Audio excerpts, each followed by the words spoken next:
No, we got back Sunday. Then why weren't any of you in school? I was frustrated, almost angry as I thought of how much disappointment I had suffered because of his absence.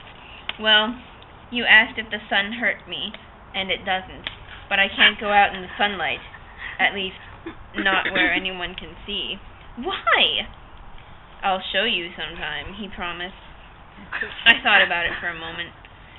You might have called me, I decided. He was puzzled, but I knew you were safe. But I didn't know where you were. I hesitated, dropping my eyes. What? His velvety voice was compelling. Power prank compulsion! Loud truck. I didn't like it, not seeing you. It makes me anxious, too. I blushed to be saying this out loud. He was quiet. I glanced up, apprehensive, and saw that his expression was pained.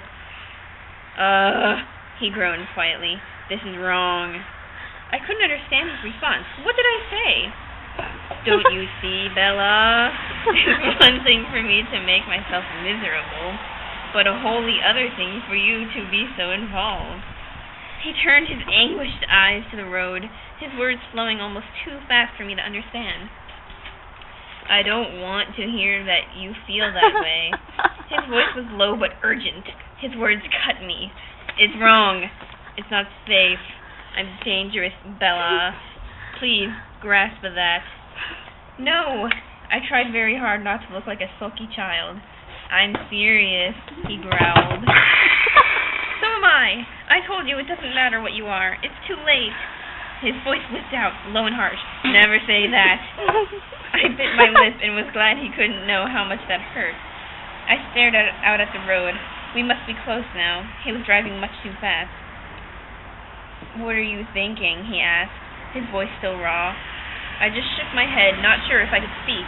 I could feel his gaze on my face, but I kept my eyes forward. Are you crying? He sounded appalled. I hadn't realized the moisture in my eyes had brimmed over. I quickly rubbed my hand across my cheek, and sure enough, traitor tears were there, betraying me. No, I said, but my voice cracked. I saw him reach toward me hesitantly with his right hand, but then he stopped and placed it slowly back on the steering wheel. I'm sorry.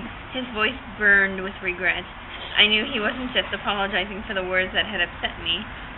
The capital darkness slipped by us in silence. It's capitalized. Wait, does really? Bella believe in a thing called love? Tell me something, he asked. He asked after another minute, and I could hear him struggle to use a lighter tone. Yes. What were you thinking tonight? Just before I came around the corner. I couldn't understand your expression. You didn't look that scared. You looked like you were concentrating very hard on something. I was trying to remember how to incapacitate an attacker. You know, self-defense. I was going to smash his nose into his brain. I thought of the dark-haired man with a surge of hate. You were going to fight them? This upset him. Didn't you think about running? I fall down a lot when I run, I admitted. What about screaming for help? I was getting to that part. He shook his head. You were right. I'm definitely fighting fate trying to keep you alive. I sighed. We were slowing, passing into the boundaries of port. It had taken less than 20 minutes. Will I see you tomorrow? I demanded. Yes, I have a paper due, too. He smiled. I'll save you a seat at lunch. It was silly, after everything we'd been through tonight. How that little promise sent flutters through my stomach and made me unable to speak. We were in front of Charlie's house. Charlie.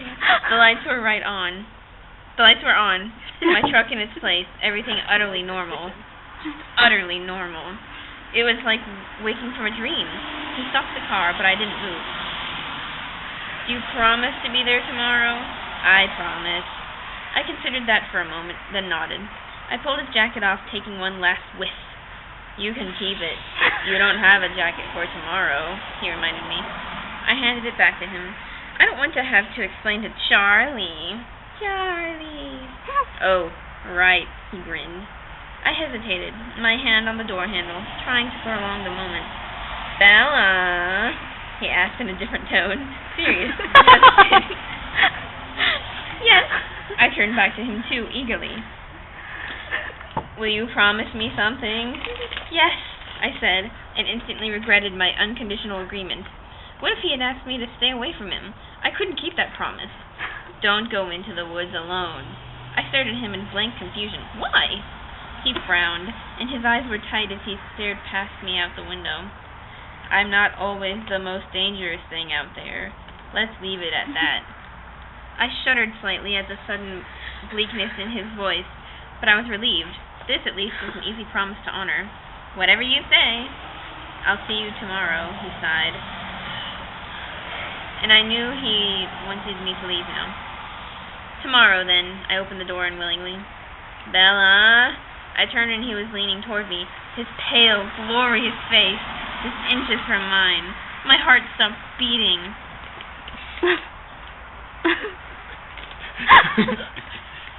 Sleep well, he said. His breath blew in my face, stunning me. It was the same exquisite scent that clung to his jacket, but in a more concentrated form. I blinked, thoroughly dazed. He leaned away. I was unable to move until my brain had somewhat unscrambled itself. Then I stepped out of the car like 20 minutes later, awkwardly, having to use the frame for support. I thought I heard him chuckle. The sound was too quiet for me to be certain. He waited till I had stumbled to the front door, and then I heard his engine quietly rev. I turned to watch the silver car disappear around the corner. I realized it was very cold. I reached for the key mechanically, unlocked the door, and stepped inside. Charlie called from the living room. Bella! Yeah, Dad, it's me. I walked in to see him. He was watching a baseball game. You're home early. Am I? I was surprised. You're Charlie. It's not even 8 yet, he told me. I'll be Charlie again. Did you girls have fun? Or we can just stop the video.